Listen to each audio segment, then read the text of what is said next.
Since the last video on Tuesday, not much has happened to slow Palantir down. The stock is up about another 30% since I recorded Tuesday morning. Today I thought we could get together, talk about what's happened this week that helped drive the stock even further, and what may have been behind it closing a little bit down today.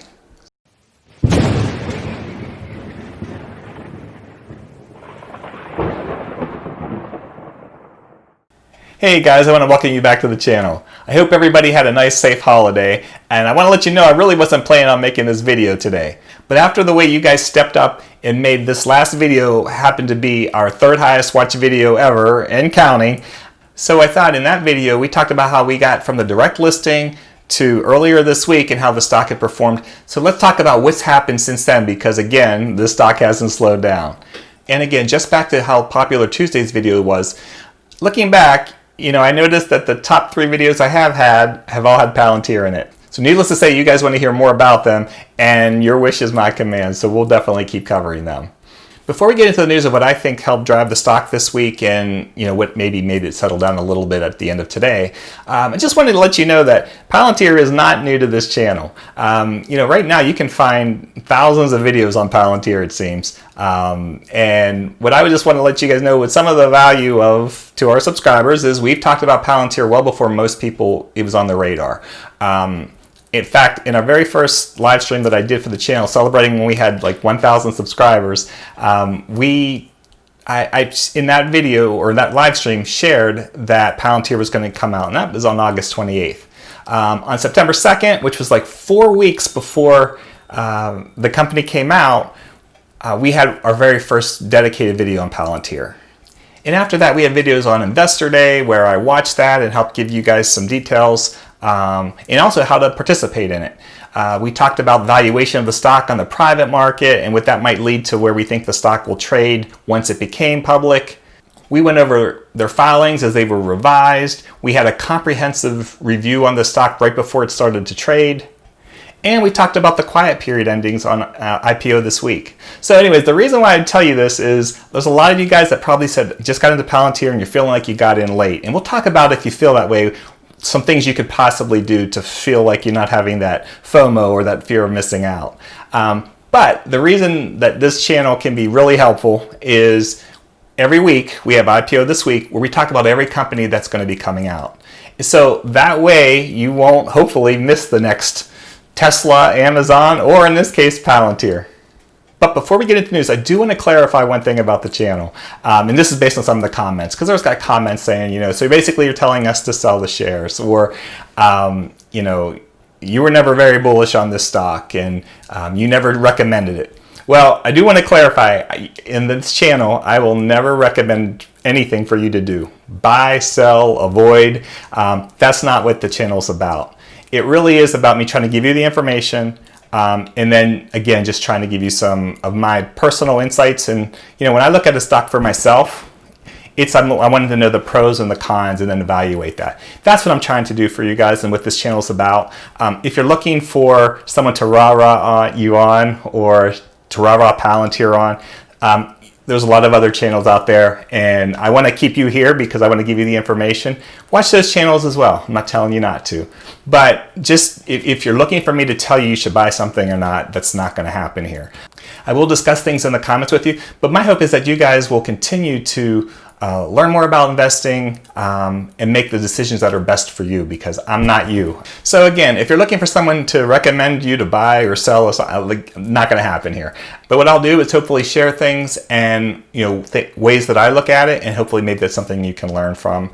I also feel like I give a lot of information. So again, with IPO this week, a lot of people want to hear more details on the company. That show really is about giving you overviews of the companies coming out, just so you know that they're coming out. And for the ones that are really popular, or you guys put in the comments like you want to hear more about or whatever, like those are the ones I'll do the extra videos on, which is really how we got here with Palantir. Lots of interest in the company. And again, as long as there is interest, I'll definitely give you guys some more videos. So, and just one other point, when I give you guys what I feel are some things to watch for, which someone can argue with me, but the fact is there are locked up shares out there. Because I tell you about that doesn't mean I'm not thinking that the company is going to do well. I just know it's a short-term or near-term risk.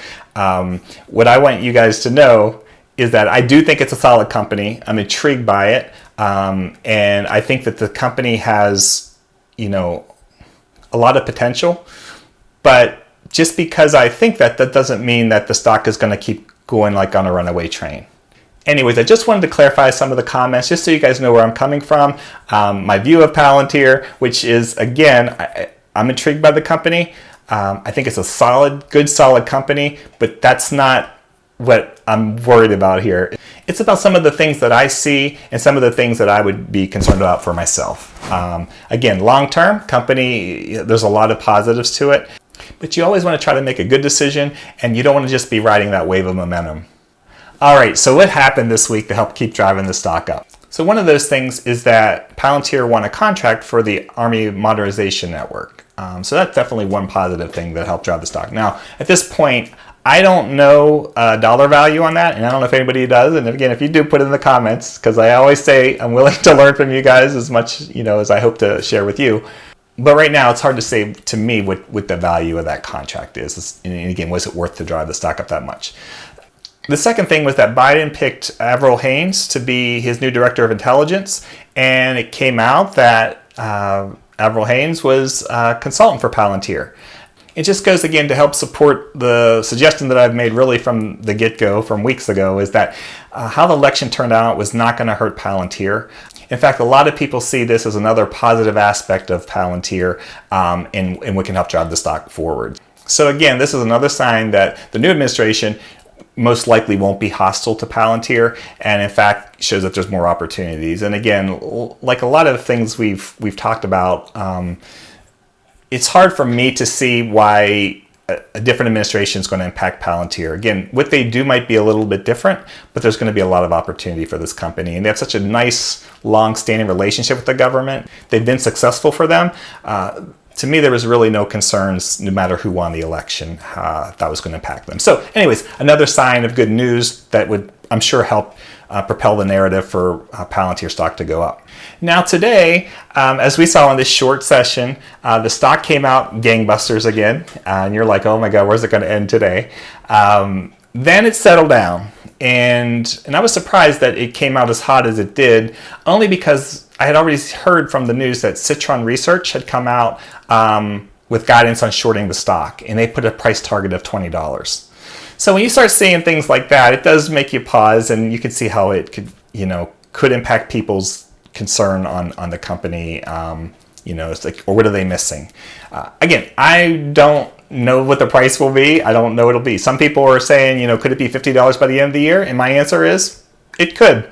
Is there a rational reason why there is? At this point, I'm still not seeing it. So again, without knowing how much the Army contract was, and again, when I heard the news about the National Director of Intelligence, that didn't do it for me, because I didn't expect any problems with the new government or the new presidential administration anyways. Now, when someone says to me, at $20 mark, is that where it's going to be? Again, it could be. I don't know. But what I can tell you is the stock is going to be volatile, and you have to be ready for that. And again, when you're going up the way it's going up, and to me, just not seeing the news that's really supporting this massive run-up, you have to be really, really cautious. And the biggest thing, again, with where I'm coming from is, again, I think it's a solid company. They do something unique in their work with the government for over many years. This isn't like your typical new startup. The company's been around for like 17 years. So they have this record of success. So these are all positives for the company. The question is what the valuation should be. So we did from all their assessments from their S1 filing. We looked at valuation of how the company was trading on the private markets before it went public. These are all things that's just trying to figure out really what is the company worth. The concern I have for a lot of investors is that you get on the wave and you think it's just going to keep going up. That doesn't always happen. And I just don't want you to feel that way. Now, on the other hand, I just want to say here, before we go any further, I'm just sharing my opinions. Again, can't tell you what the price is going to be. Wouldn't tell you to buy. Wouldn't tell you to sell. Wouldn't tell you to hold. Not here to do that. Just sharing my own opinions. But if you feel like you hadn't got into Palantir, hadn't heard about them early enough because, again, you weren't subscribed to the channel and watching IPO this week. I know, blatant plug. But there are some strategies you could do if you still want to get into Palantir and you want to try to do it in a way to minimize the risk. The first thing to consider is, when you see a stock going up, and the first thing we talk about is FOMO, and you hear it all the time, that fear of missing out. What can you do in those situations? So a lot of you guys had this in the comments, and so I shared with you what a strategy you could use.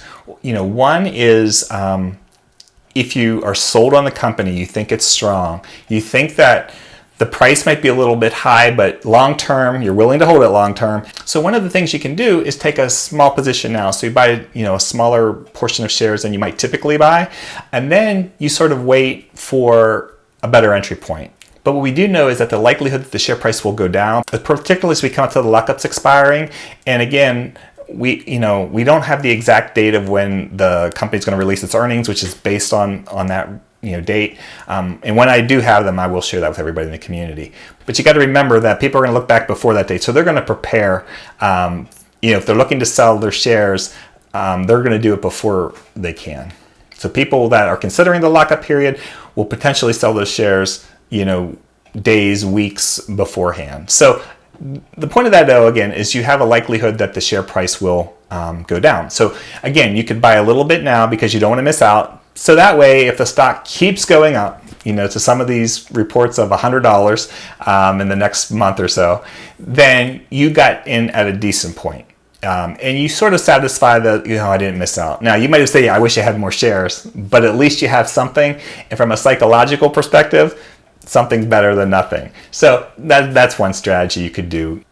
So then what about if you do have shares and you're wondering, should you keep riding it? Should you wait and hold? One of those things you can do is same thing. You can sell some shares, take some profits, which you've taken some of the risk off the table because you've done that, and then you can potentially look for, again, that better entry point. So if you think, as I tend to think, and I don't do this purely because this is my thought, just that history shows when there's a lockup expiration, which with Palantir, it's a direct listing, but it's a unique situation in that they do have locked up shares. Because that's out there, there is a likelihood there's another opportunity to buy. Again, what the price will be, who knows? I mean, if the stock keeps going up, so say it goes up to $100 by the end of the year. It could drop around the lockups, but it might drop up at a lower number than it is now. So it's hard to say, what's going to happen. But it is a situation where if you feel like it's going down, even take some profits, keep some shares, sell some shares, feel like you come out a little bit ahead. So that way, you feel like if it goes way up and then it comes back down, you didn't miss out on taking some profits. So again, just another thought there. So as far as the timing of the lockups expiring again, because that's one of the big things I've talked about through all the videos on Palantir is, when do you think that will happen? And we know it's, based on a few days after the fiscal year earnings are released. Now, I don't have that date, and as I mentioned earlier, I will tell you guys. But based on that, Palantir reported their quarterly earnings in November. I expect that maybe be early February when they could report there. And I would have to say, and again, this is just purely opinion, I believe you're going to get a good earnings report. Not because I think the company is not deserving of a good earnings report, but in the short term, when a company is looking at quarters ahead and they know they have this direct listing, so I can wonder if they set up the business, whether they bought stuff earlier or not, is that they're going to show good numbers, because what they don't want is for all the support for the share price to drop because people are looking to take profits, they're looking to get out, whatever the case is with the people that have the shares that are locked up. As you know, since anybody that bought shares since the direct listing, they can sell those shares. So again, if they're thinking about this potential lockups and they see that, okay, now the price has gone up, a lot of people got in early between that $9 and $10 range that it hovered in for a few weeks, they could say this is the time to take the profits. Other people could say, well, you know what, with this momentum, we're going to ride it a little bit longer, and that very likely could happen. There's some people that would wait, until the beginning of the year to say, you know what, whatever gains I get, I'll take them after the year for tax purposes, so it can push paying any taxes on those gains, to the next year's filing. So there's going to be a lot of thoughts. No one knows what everybody's motivations is going to be. But what I would say is, I would not be surprised if there was going to be a sell-off. Again, don't know if there's going to be one, but if there was going to be one where the price starts coming down a little bit, I would expect that it's going to be happening in January versus waiting till like right before it goes, potentially in February. Now, if they release their earnings earlier, obviously you push everything back. So again, just some thoughts of what you might want to look at as you consider the shares you do have with Palantir, and what your plan is going forward based on the potential that we know are out there. Again, there's a lot of unknowns. The earnings could be bad. I don't expect that. As I just said, I don't expect that. I think that the company prepared for this direct listing so that the earnings should look strong. The other thing that we do know is the lockups are happening, and so we don't know what other news. They could get more contracts. Again, more contracts is going to shoot the price up.